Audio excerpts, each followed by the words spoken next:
Taču pats apbrīnojamākais ir tas, kas ir dzimis labietis, viņš vienmēr paliek par labieti. Cauri gadsimtiem, neskatoties uz to, vai tā ir ordeņa vara, vai tā ir Zviedru vara, vai tā ir Krievijas impērijas vara, vai tā ir padomju vara, attieksme pret sevi un tuvākajiem ir balstīta uz labietiskumu, kāpēc visi šo te Latvijas bijušo valdnieku pēcteči matrikulētie un šo valstu neatzītie, kuri zina, ka viņi tādi ir, viņi varētu sanākt kopā un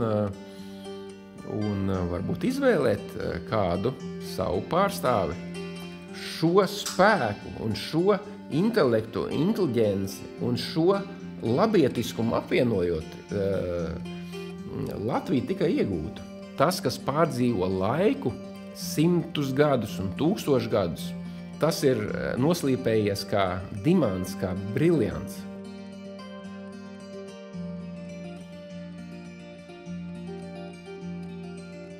Ja tu esi kļūst par labieti, tu nemaini savu labietismu. Tas tev ir asinīs. Jo kā tikko ģimene, jeb dzimta nonāk labiešu stāvoklī, tad katrs ģimenes, jeb dzimtas loceklis sāk domāt, runāt un darīt labietiski. Un tagad es pārēju uz 13. gadsimtu, un tātad tur dzīvo ļoti daudz labiešu.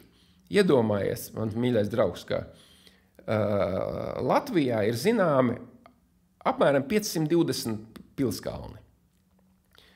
Pilskalns ir kaut kas tāds, ap kuru dzīvoja cilvēki. Un tas nozīmē, ka minimums tādu labiešu Latvijā bija 520, bet, protams, ka viņi bija daudz vairāk. Un daži no viņiem, jeb daži desmiti no viņiem ir ieguvuši šīs te lēņu grāmatas. Bet tas, kā viņi dzīvoja kā labieši, kāda bija attiecība kultūra vienam ar otru, ar ģimenes locekļiem, ar kaimiņiem, ar citām tautām, tas ir palicis viņiem. Un iedomājies, mans mīļais draugs, cauri visiem gadsimtiem, no 13. gadsimta, šie labieši, neatkarīgi no tā, vai viņiem ir līgumi ar esošajām varām, jeb nav līgumi, viņi ir dzīvojuši saskaņā ar šo te labietības kodu, ar dainu kodu, ar dainavu kodu. Un tas nozīmē, ka tas, kā viņi uzvedās cauri gadsimtiem, neskatoties uz to, vai tā ir ordeņa vara, vai tā ir Zviedru vara, vai tā ir Krievijas impērijas vara, vai tā ir padomju vara, attieksme pret sevi un tuvākajiem ir balstīta uz labietiskumu, izglītība vienam ar otru, nevis vienam ar otru, bet izglītība jaunajai paaudzei tiek nodrošināta, lai tas labietisms tiktu pamatots un piemērots tai pasaulē, kurā viņi dzīvo, un šie te labieši, kurus varētu saukt par Latvijas aristokrātiju, katrs no viņiem ir pelnījis šo vārdu. Pēdējā laikā man ir bijusi laime satikt 3 vai 4 labiešus. Nesaukšu vārdus, jo neesmu saskaņojis to ar pašiem labiešiem. Un šie cilvēki, saruna ar šiem cilvēkiem, bet tas, ko mēs runājam, ko es dzirdēju, tas bija fascinējoši.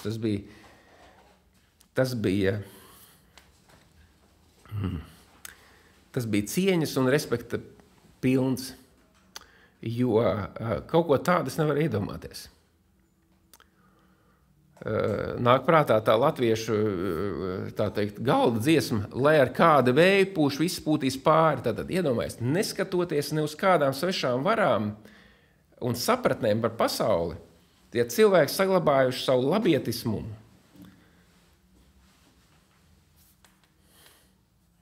Tūkstoši gadus. un vēl vairāk tas ir cieņas pilns, un tāpēc es atceros atkal, kā cienījamus cilvēkus Lielbritānijā, viņus godina, un viņus ieceļ seru kārtā, un tas, ka iedotos sera tituli ir sers tāds un tāds, sers Eltons Džons. Nu, par viņu, teiksim, tas var būt gan par pienesumu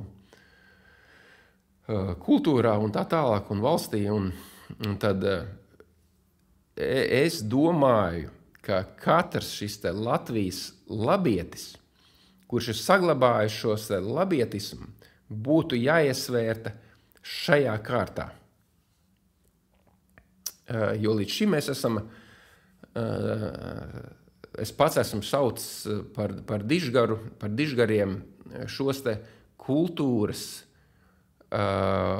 un izglītības un sociuma un mākslas pārstāvis. Raini, Imants Ziedoni, tas ir pats dabīgākais, jo viņi iznes savu to dižgarismu uz ārpusi, bet Latvijas nematrikulētā muižniecība un tās pārstāvu labieši ir iznesuši šo te kodu savā uzvedībā un savās asinīs, jo tā ir asins radniecība, kas dod viņiem iespēju būt par šiem te kodu turētājiem. Un tā kā noliecu galvu jūs priekšā. Paldies, ka jūs esat.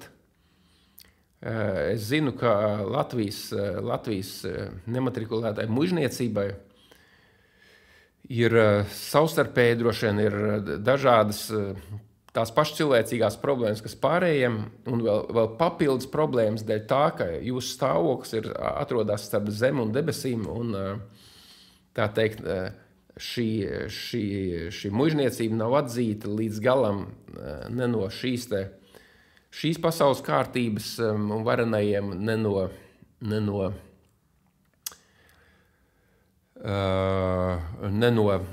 no tautas, jo tas ir bijis tāds kā noslēpums, tas ir glabāts. Jo bija tādi laiki, kur, protams, ka tas bija jāglabā tāpat kā sarkanbalts-sarkanais karogs. Un jā, kur man stāsts ved? Nu, es vienkārši dalos ar savu tādu pēdējā laika lielāko tādu ziņu, kas mani paņēma, pārsteidza, un es to nevarēju paturēt sevī, un ko ar to darīt, es nezinu, bet pēdējās dienas, kad es apmeklēju, burtiski vakar es apmeklēju ķoniņciemu.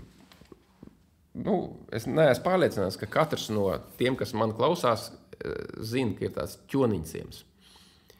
Tas, kurš gribēs, atradīs šo ķoniņciemu, un ķoniņciems ir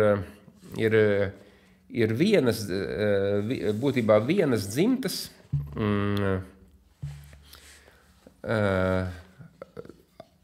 dzīves vieta, kuru apdzīvoja, nekļūdos, galvenokārt peniķi. Un šie peniķi ir viena no dzimtām, kas ir saglabājuši šo te formālu un oficiālu matrikulētās muižniecības kārtu. Un tā tikšanās ar vienu pārstāvi bija tik iedvesmojoša un tik spēcīga, man nāca prātā doma, ka Latvijā mēs neesam izdarījuši kaut kādu soli. Es nesaku, ka šis solis obligāti jādara, bet es atceros no savas skolas grāmatām, ka, teiksim, Vācija. Vācijā bija tāds Bismarks. Ko tas Bismarks izdarīja? Viņš kaut kādā veidā ar tām metodēm, kas toreiz viņam bija pieejams, viņš apvienoja vācu feodāļus, vai viņus sauc par firstiem. Nu, man tie vārdi nāk prātā, neatceros, kā viņus tur īsti sauca. Un, manuprāt, viņi bija kādi 300, un šie firsti, jeb vācu mazie feodāļi, viņi bija valdnieki savā teritorijā. Un katrs no viņiem dzīvoja un vadījās pēc saviem labiešu tikumiem. Un tad viņi tika apvienoti. Un tad bija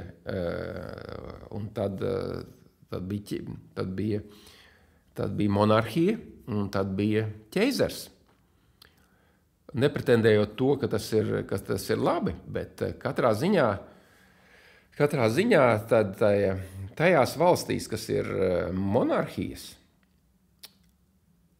ir noiets tas dabīgais evolūcijas ceļš.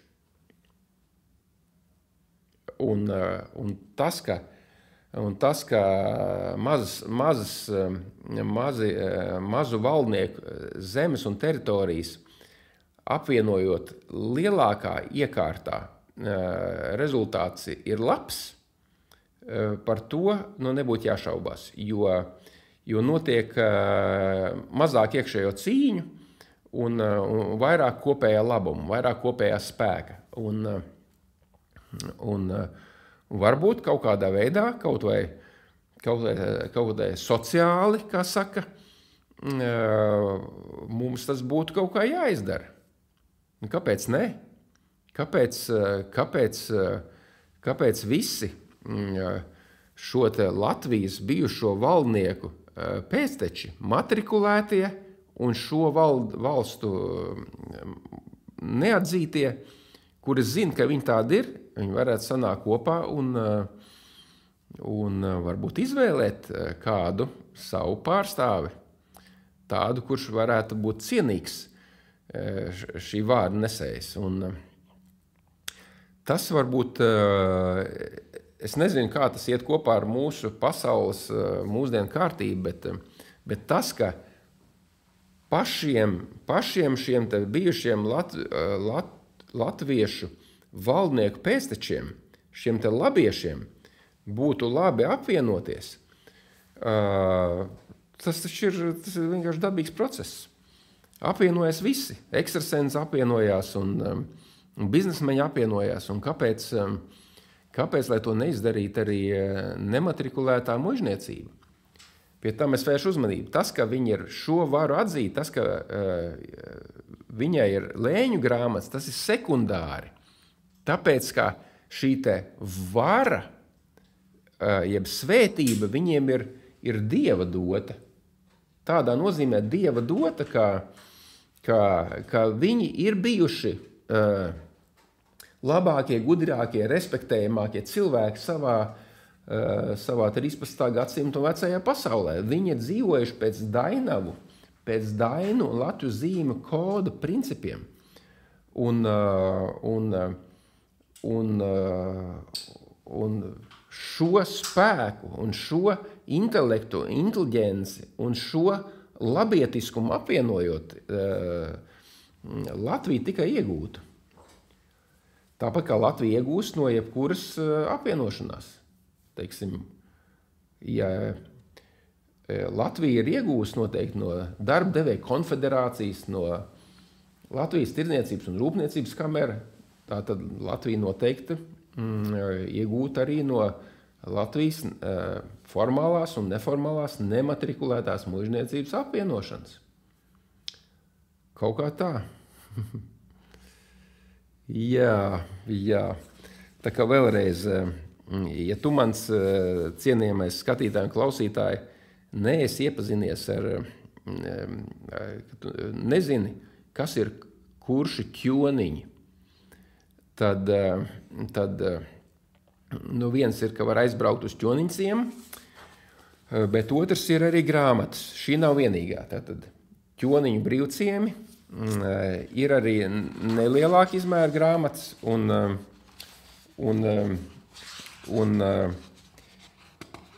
ir arī cilvēki, kas par ķoniņu ciemu un ne tikai kuršu, bet visu Latvijas nematrikulēto aristokrātiju zina daudz vairāk nekā es. Starp tādiem es varu minēt Janīnu Kursīti un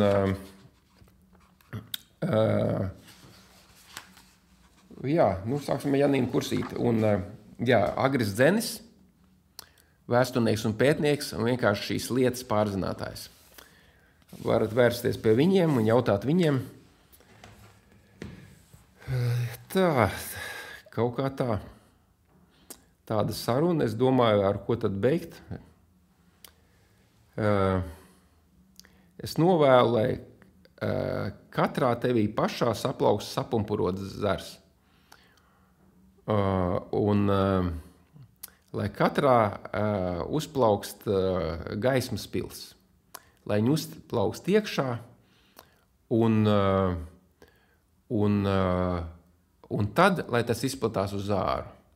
Citādi tas nav izdarāms. Un tāpēc mums jāmācās katram atsevišķi savā mazajā mikropasaulītē, sevi iekšā, un tad savā ģimenē, tad savā dzimtā, tad savā draugu lokā, tad savā komunā, tad savā biznesā, un tā tālāk. Un to projām dzīvot pēc citiem, mūsu senču un priekšteču, pēc mūsu dainavu atstātajiem likumiem un kodeksiem, pēc dainu gudrības, pēc Latviju zīmes koda. Jo kāpēc tas ir